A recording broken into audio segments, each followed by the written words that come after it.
పని చేసేది ఒకళ్ళు, క్రెడిట్ పొందేది ఒకళ్ళు. ఎవరో అర్థమైందిగా, నారా చంద్రబాబు నాయుడు గారు. ఈ మధ్యన సోషల్ మీడియాలో బాగా ట్రోల్ అవుతున్నారు, క్రెడిట్ చోర్ అని. అంటే క్రెడిట్ని దొంగిలించగలిగినటువంటి సమర్థవంతమైనటువంటి వ్యక్తి నారా చంద్రబాబు నాయుడు గారు. ఎందుకు ఈ సందర్భంగా చెబుతున్నానంటే, కుప్పానికి నీళ్ళు ఇచ్చాడంట చెబుతున్నాడు మొన్న చంద్రబాబు నాయుడు గారు.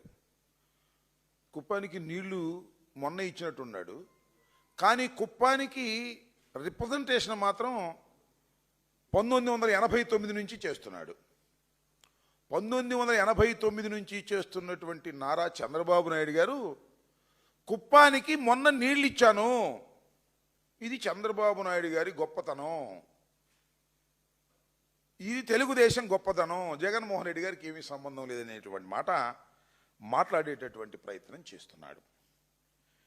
నేను ఈ రాష్ట్ర ప్రజలకి, మేధావులకి, తెలుగుదేశం వారికి కూడా చెప్తున్నా, ఒక మాజీ ఇరిగేషన్ మంత్రిగా చెప్తున్నా, ఒక సీనియర్ రాజకీయ నాయకుడిగా చెప్తున్నా, 2024 ఫిబ్రవరి 26వ తారీఖున జగన్మోహన్ రెడ్డి గారు కుప్పానికి హంద్రీనివా నుంచి నీళ్ళు ఇచ్చారు. ఆ సందర్భంగా నేను కూడా ఆ నీళ్ళిచ్చే కార్యక్రమంలో పాల్గొనడం జరిగింది.